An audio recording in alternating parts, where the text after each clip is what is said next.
లక్షల ఖర్చు చేసి పండించిన పొగాకు పంటకు సరైన ధర లేక ఇబ్బంది పడుతున్నామని పొగాకు రైతులు ఆందోళనకు దిగారు. నెల్లూరు జిల్లా మరిపాడు మండలం డీసీపల్లి పొగాకు వేలం కేంద్రం పరిధిలో పొగాకు ధరలు లేక రైతులు ఇబ్బందులు పడుతున్నామని బోర్డు ఎదుట నిరసన వ్యక్తం చేశారు. ఈ సందర్భంగా వారు మాట్లాడుతూ ఈ ఏడాది పొగాకు మార్కెట్ ఆశాజనకంగా లేకపోవడంతో రైతులు తీవ్రంగా నష్టపోయే ప్రమాదం ఉందన్నారు. పొగాకు మార్కెట్ ఈ విధంగా ఉంటే ప్రతి రైతుకు 4 నుంచి 5 లక్షలు నష్టం వచ్చే ప్రమాదం ఉందన్నారు. డీసీపల్లి పొగాకు వేలం కేంద్రం పరిధిలో సుమారు 2200 పొగాకు బ్యారెన్లు ఉన్నాయని 3000 మంది రైతులు పొగాకు పంటను పండిస్తున్నారన్నారు. ఈ ఏడాది పొగాకుకు సరైన గిట్టుబాటు ధర లేక ఇబ్బందులు పడుతున్నామన్నారు. గత ప్రభుత్వంలో రైతులకు పొగాకు గిట్టుబాటు ధర లభించడం జరిగిందని, ఈ కూటమి ప్రభుత్వంలో పొగాకు రైతులకు పొగాకు ధర లేక తీవ్ర ఇబ్బందులు పడుతున్నామని రైతులు వాపోయారు. ఇకనైనా కేంద్ర రాష్ట్ర ప్రభుత్వాలు పొగాకు రైతులను దృష్టిలో ఉంచుకొని కంపెనీ యాజమాన్యాలతో మాట్లాడి సరైన గిట్టుబాటు ధర కల్పించాలని రైతులు ఆవేదన వ్యక్తం చేస్తున్నారు.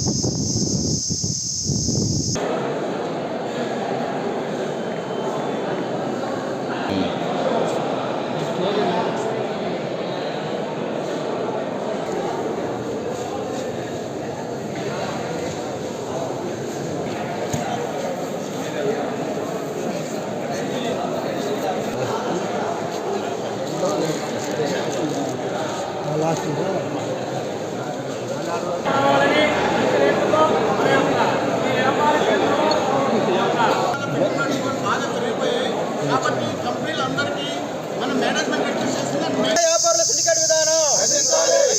వ్యాపారుల సిండికేట్ విధానం వర్ధిల్లాలి. పొగాకు రైతుల ఐక్యత వర్ధిల్లాలి. పొగాకు రైతుల ఐక్యత కల్పించాలి. పొగాకు పంటకు గిట్టుబాటు ధర కల్పించాలి. పొగాకు పంటకు గిట్టుబాటు ధర కల్పించాలి. పొగాకు పంటకు కనీస మద్దతు ధర కల్పించాలి. పొగాకు పంటకు కనీస మద్దతు ధర పండించాలి. కేంద్ర ప్రభుత్వం వెంటనే పండించాలి. కేంద్ర ప్రభుత్వం వెంటనే జోక్యం చేసుకోవాలి. రాష్ట్ర ప్రభుత్వం వెంటనే చేసుకోవాలి. రాష్ట్ర ప్రభుత్వం వెంటనే పొగాకు గిట్టుబాటు ధరను ఇవ్వాలి. పొగాకు గిట్టుబాటు ధరను ఇవ్వాలి. పొగాకు గిట్టుబాటు ధరను ఇవ్వాలి. పొగాకు గిట్టుబాటు ధరను పొగాకు గిట్టుబాటు ధరను పొగాకు గిట్టుబాటు ధర వర్ధిల్లాలి. పొగాకు రైతుల ఐక్యత.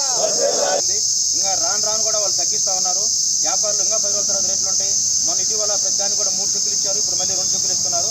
కాబట్టి దాని నిరసనగా ఈరోజు మరిపాటికి సంబంధించిన వేలం కేంద్రం పాట ఈరోజు వాళ్ళకి సంబంధించిన క్లస్టర్. అయితే ఈరోజు మొత్తం కూడా రైతులు పార్టీలకు అతీతంగా రాజకీయాలకు అతీతంగా రైతు వారీగా ఈ అఖిలపక్ష సమావేశంలాగా అన్ని వర్గాల సందర్భంగా ఒక నిరసన వ్యక్తం చేసి ప్రభుత్వానికి కానీ పొగాకు బోర్డుకు కానీ తెలియజేయాలని ఒక కార్యక్రమం ఏర్పాటు చేయడం జరిగింది. ఈ సందర్భంగా మన ముఖ్యమైన నాయకులు వస్తున్నారు. వారిని ముందు మాట్లాడవలసిందిగా విజ్ఞప్తి చేస్తున్నాం. పరిధిలో ఒక 5-6 రౌండ్లు ఇప్పటికే పొగాకు పంట కొనుగోలు స్టార్ట్ అయింది. వేలం కేంద్రం రాష్ట్రం మొత్తం కూడా స్టార్ట్ అయింది. అయితే రాను ప్రతి కోటాకి ప్రతి రౌండ్ కూడా మన డీసీపల్లి బోర్డులో ఉన్నటువంటి 1800 బ్యానీలు అయితేనే 2200 మంది రైతులు యొక్క పొగాకు బోర్డులో ఉన్నారు. సుమారు 4 నియోజకవర్గాలకు సంబంధించిన పరిధి ఉంది డీసీపల్లి బోర్డు. ఈ నెల్లూరు జిల్లాలో ఉన్నటువంటి కలిగిరి ఇటు డీసీపల్లి బోర్డులు ఉన్నాయి. ఇది ప్రధానంగా ఈ బోర్డులో ఈ మట్ట ప్రాంతానికి సంబంధించిన బోర్డు ఇది ముఖ్యంగా. కాబట్టి రాను రేట్లు మద్దతు ధర లేకపోవడం కనీస మద్దతు. మూలి వెంగయ్య, ఏపీ రైతు సంఘం జిల్లా ప్రధాన కార్యదర్శిగాను, అదేవిధంగా డీసీపల్లి పొగాకు బోర్డు రైతు సంక్షేమ సంఘం అధ్యక్షులుగా పనిచేస్తున్నాను. ఈరోజు మన బోర్డు దగ్గర ఈ ధర్నా చేయడానికి ప్రధానమైన కారణాలు ముందు చెప్పిన కొంతమంది మీ దృష్టికి తెలియజేశారు.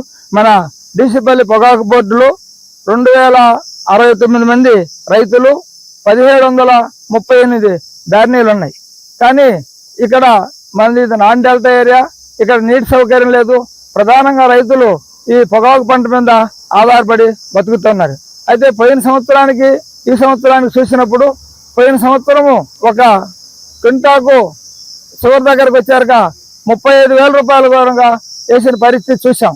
ఈ సంవత్సరం వచ్చేసరిగా బిగినింగ్ లో హైయెస్ట్ రేట్ అని 28,000 క్వింటాకు పెట్టినా అది అతి కొద్ది చెక్కులకు మాత్రమే వేస్తున్నారు.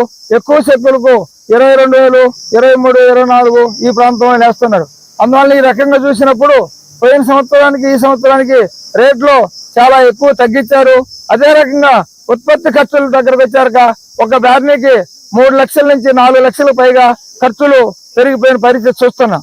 అందువల్ల ఒక పక్క ఖర్చులు పెరిగిపోయినాయి, ఒక పక్క రేట్లు తగ్గిపోయినాయి. ఈ 2 రకాలు చూసినప్పుడు బ్యార్నీకి 5 లక్షల కనుక రైతులు పోయిన సంవత్సరానికి ఇప్పటికి నష్టపోయే పరిస్థితి మనం చూస్తున్నాం.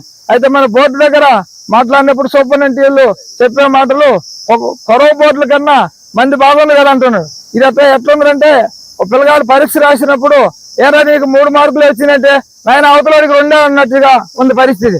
మొత్తం మీద రేట్లు పూర్తిగా తగ్గిపోయి ఇబ్బంది పడే పరిస్థితులు కొరవాళ్ళ కన్నా మంది ₹1 పెంచుందంటే రూపాయి పెంచు కాదు కదా ఉండాల్సింది. రైతులకు గిట్టుబాటు ధర ఉండాలా. పోయిన సంవత్సరం రేటు కన్నా తక్కువ లేకుండా ఉంటే ఈ సంవత్సరం ఖర్చులు కొద్దిగా పెరిగినా కూడా లాభాలు కొద్దిగా తగ్గినా కనీసం అసలైనా చేసుకునే పరిస్థితి ఉంటుంది. ఆ పరిస్థితి కాకుండా ఈ కంపెనీలన్నీ సిండికేట్ బాగా తగ్గించిన పరిస్థితి. అయితే వీళ్ళే రైతాంగాన్ని పోయిన సంవత్సరం 36 క్వింటాల 25 కేజీలు పోయిన సంవత్సరం బ్యార్నీకి ప్రభుత్వం ఇచ్చింది.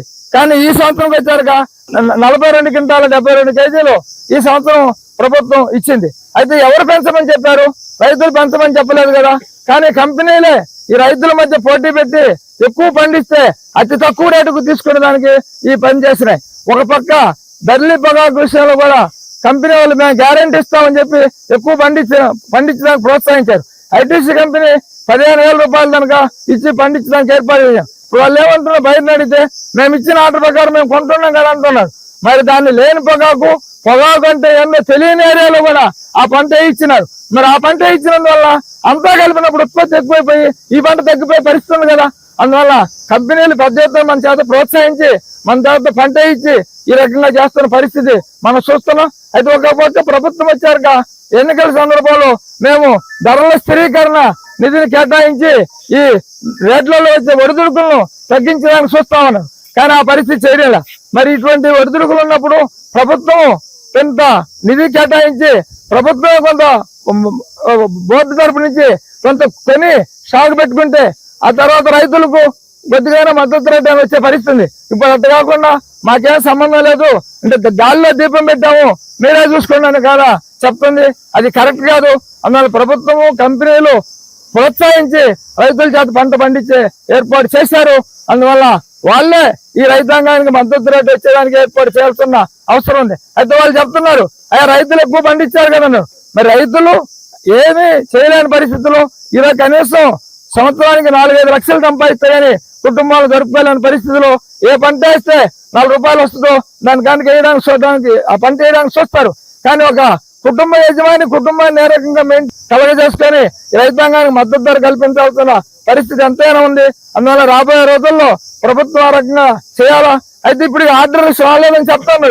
మరి ఆర్డర్స్ వచ్చాక మన దగ్గర ఉన్న పొగాకంతా అయిపోద్ది. అప్పుడైనా మనకేమన్నా మళ్ళా ఇస్తారా? మరి మనకి ఎప్పుడు ఇచ్చిన పరిస్థితి లేదు కదా. అందువల్ల వాళ్ళు మార్కెట్లోకి వచ్చేటప్పుడే ఆర్డర్స్ ఎక్కడ వేసుకొని మనకు కొనుగోలు చేయాలా. అందువల్ల రాబోయే రోజుల్లో ఆర్డర్స్ అనేది కాకుండా ఇప్పుడే మనకు రైతు గిట్టుబాటు ధర ఇచ్చడానికి ప్రభుత్వం దాన్ని ఏర్పాటు చేయాలా. ప్రధానంగా బోర్డు దగ్గర కూడా కొంత డబ్బులు ఉన్నాయి. అవసరమైతే బోర్డు ఆ డబ్బులు కొంత కేటాయించి కేంద్ర రాష్ట్ర ప్రభుత్వాలతో కొంత నిధి ఏర్పాటు చేసి ఈ పంటను కొన్ని రైతాంగాన్ని ఆదుకోవాల్సిందిగా ఈ సందర్భంగా తెలియజేస్తున్నాం.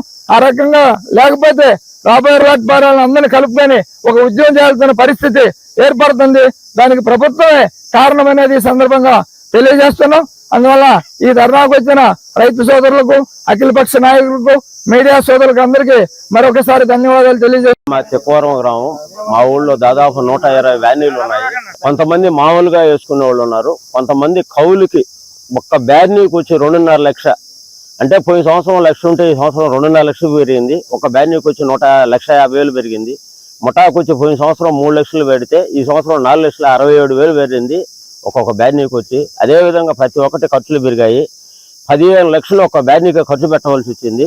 అయితే మాకు వచ్చే ఆదాయం చూసుకుంటే ఈ సంవత్సరం 42.5 కింటా ఇచ్చారు. వాళ్ళు కింటా 25,000 వేసినా కానీ కూడా మాకు వచ్చే రాబడి ఎంత అంటే 10 లక్షలు వస్తుంది. 5 లక్షలు వచ్చి మేము పెట్టుబడి మా యొక్క భార్యల్లో బంధు సరులతో కూడా పెట్టి పెట్టుబడి పెట్టున్నాము. మాకు ఇక్కడికి వచ్చేసరికి ఒక బ్రైటే కొంటున్నారు. 40% బ్రైట్ కొంటున్నారు. 2% 3% లోకి వచ్చి ఈ ఎండను ఈ పరణగాలికి మా పొగాకు ఉండే కొన్ని పుచ్చిపోద్ది. రెండోది వచ్చి వాళ్ళు అక్కడోళ్ళు ఒంగోలు కందుకూరు ఏరియా వాళ్ళు గోడౌన్లో పెట్టుకుంటారు. మాకేం ఆ పరిస్థితి లేదు. మాకు ఖచ్చితంగా ఒక కోల్డ్ స్టోరేజీలు పెట్టుకుంటారు. మాకు కోల్డ్ స్టోరేజీలు లేవు. మాకు వచ్చి ఈ లోగిరేళ్ళు ఖచ్చితంగా 250 రూపాయలకు తగ్గకుండా ప్రతి రైతుకి న్యాయం చేసే విధంగా ఈ కేంద్ర ప్రభుత్వం, రాష్ట్ర ప్రభుత్వం, ఈ ఎంపీలు, మా యొక్క నియోజకవర్గం ఆనం రామారెడ్డి గారు మంత్రి గారు జోక్యం చేసుకొని వెంటనే ఈ రైతుల బాధలన్నీ తీర్చవలసినదిగా కోరుకుంటున్నాం. చాలా గందరగోళం స్థితిలో ఉన్నారనే దానికి మామూలుగా పొగాకు వ్యాపార పంటగా ఉంటూ ఆర్థికంగా లాభపడతారనే ఉద్దేశంతో పేద రైతులు కూడా అప్పు సప్పు తీసుకొని వచ్చి బ్యాడ్ నీళ్ళల్లో సగభాగం తీసుకొని కూడా వేసుకునే పరిస్థితి. గత 2 సంవత్సరాల్లో రేట్లు బాగున్నాయని మన ప్రాంతంలో ఈసారి అత్యధికంగా పంట పండించారు. ఇందాక సూపరింటెండెంట్ గారితో మాట్లాడినప్పుడు సూక్ష్మంగా ఆయన ఒక మాట చెప్పాడు, ఒక్క ఐటీసీ కంపెనీ కొనుగోలుదారులు మాత్రమే వచ్చున్నారు, మిగతా ఎవరు రాలేదని. దాని అర్థమైంది, పొగాకు కొనుగోలులో కూడా పూర్తి స్థాయిలో బయర్లు రాలేదని ఈ కేంద్రానికి అర్థమవుతుంది. బయర్లు రాకుండా, పోటీతత్వం లేకుండా పొగాకుకు గిట్టుబాటు ధర వచ్చే ప్రశ్నే లేదు. మొత్తం ఈ రాష్ట్రంలో ఎక్కడ చూసినా కూడా ఎక్కడా కూడా గిట్టుబాటు ధర లేదు. ఇందాక సార్ చెప్పేటప్పుడు యావరేజ్లో 265 రూపాయలు వస్తుందని అంటున్నాడు. ఈడ లీస్ట్ చూస్తే ఈరోజు 190 రూపాయలు. వెంగన్న చెప్పే దాంట్లో 190-200కి ఈరోజు తగ్గించే అవకాశం ఉంది. ఇందాక పొల్లయ్య చెప్పిన దాంట్లో 2 మాత్రమే పెట్టారు అన్నారు. అంటే ఇంకా రాబోయే కొంది ఇంకా ఘోరమైన స్థితిలో ఈ పొగాకు కేంద్రంలో రాబోతున్నాయి. రైతులు ఇక్కడికి వచ్చినటువంటి ఏ ఒక్కరితో కాకుండా మిగతా వాళ్ళందరూ చైతన్యం చేసి ముందుకు వస్తే రైతు సంఘం వాళ్ళకి మద్దతుగా ఇంకా భవిష్యత్తులో బయ్యర్లను ఎక్కువ మందిని తీసుకొని వచ్చి పొగాకును కొనుగోలు చేసేంత వరకు మనం పోరాడదామని చెప్పని దయనీయంగా ఉంది. అదే విధంగా బ్రైట్ పొగాకు కూడా చాలా వరకు 1వ నెంబర్ అనేది తగ్గింది. పోతే మాకు ఖర్చులు పోయిన సంవత్సరానికి ఈ సంవత్సరానికి ఒక బ్యార్లకు వచ్చి 3 నుంచి 4 లక్షల రూపాయలు అట్లా ముఠా వాళ్ళకి కానీ ఇతర అన్ని రకాల ఖర్చులు పెరిగినాయి. కౌళ్ళు కానీ, భూముల కౌళ్ళు కానీ. దానివల్ల ఎక్కువగా కౌలు రైతులు బాగా నష్టపోయే ప్రమాదం ఉంది. అదేవిధంగా అందరు రైతులు కూడా కనీసం ఈ పొగాకు మీదనే మేము ఎక్కువ మంది జీవించే పరిస్థితి. ఇతర పైర్లు గిడ్డు మాకు పండటం లేదు. పైగా కోతులు, ఆవులు వాటి వల్ల రక్షణ లేదు. ఈ మిరప కానీ, పత్తి కానీ, ఇతర శనగ కానీ ఇలాంటి పైర్లు వేసేవాళ్ళం బాగా నష్టపోయినాం. ఈ సంవత్సరం పళ్ళ తోటలు కూడా కొంతమంది వేసి అవి కూడా పుచ్చాయి వేస్తే అవి కూడా పోయినాయి. దయచేసి ఈ ఒక్క పంట మీదనే ఆధారపడి కుటుంబము, మా పిల్లల చదువులు, ఆరోగ్యము, తిండి అన్నీ కొనుక్కోవాల్సిన పరిస్థితే. కాబట్టి ఈ యొక్క మాకు కనీసం మా పెట్టుబడి బాను ఒక రైతుకు, ఒక బ్యానర్ రైతు కనీసం 4-5 లక్షల రూపాయలన్నా మిగలకపోతే జీవితం చాలా దుర్భరంగా ఉంటుంది. కాబట్టి దయచేసి కంపెనీలోళ్ళు, బోర్డు వాళ్ళు ఆలోచించాలి. అదేవిధంగా ఈ దీని మీద, ఈ పరిస్థితి మీద కేంద్ర రాష్ట్ర ప్రభుత్వాలు 2 కూడా కదిలి మాకు న్యాయం చేయాలని, రైతులు గిట్టుబాటు ధర ఇవ్వాలని. ఇప్పటికే ఆల్రెడీ 40% మంచి క్వాలిటీ పొగాకు తీసుకొని పోయారు. ఇంగుండేది చాలా లో గ్రేడ్లు ఎక్కువ ఉన్నాయి. వాటికి సరైన గిట్టుబాటు ధర ఇవ్వకపోతే కనీసం 25 రూపాయలు, మ్యాక్సిమం 250 రూపాయలు కిలోకి ఇవ్వాలి. అదైనా ఇస్తే మాకు గిట్టుబాటు అవుద్దని ఆలోచిస్తున్నాం. అంతవరకు కల్పించాలని చెప్పేసి మేము డిమాండ్ చేస్తూ ఈ ధర్నాను ఉద్దేశించి ఇక్కడికి పాల్గొన్న రైతు సంఘం నాయకులందరికీ ధన్యవాదాలు. చుట్టూ మా బోర్డులో ఉండే రైతులందరికీ కూడా మరొకసారి ధన్యవాదాలు. అదేవిధంగా మీడియా వాళ్ళకు కూడా ధన్యవాదాలు తెలియజేసుకుంటూ 2024-25 10th క్లాస్ ఫలితాలలో డాక్టర్ ఎస్ఆర్కే విశ్వసాయి స్కూల్ విద్యార్థుల విజయ విహారం. పి ఖ్యాతి లక్ష్మి 595, కె తేజస్విని 594, ఓ సంజన 591 మార్కులు సాధించడమే కాకుండా 580కి పైగా 10 మంది విద్యార్థులు, 550కి పైగా 37 మంది విద్యార్థులు, 500కు పైగా 58 మంది విద్యార్థులు అత్యుత్తమ ఫలితాలు పొందారు. స్ట్రెస్ ఫ్రీ ఎడ్యుకేషన్ తో ఎన్నో ఎక్స్ట్రా కరికులర్ యాక్టివిటీస్ మరియు విశాలమైన ప్లే గ్రౌండ్ కలిగి ఎందరో విద్యార్థులకు విజయాన్నందిస్తున్న the best school doctor SRK Vishwasai school. అడ్మిషన్లు జరుగుతున్నవి. సంప్రదించండి. Branch 1 Magunta layout, branch 2 children's park road, Nellore.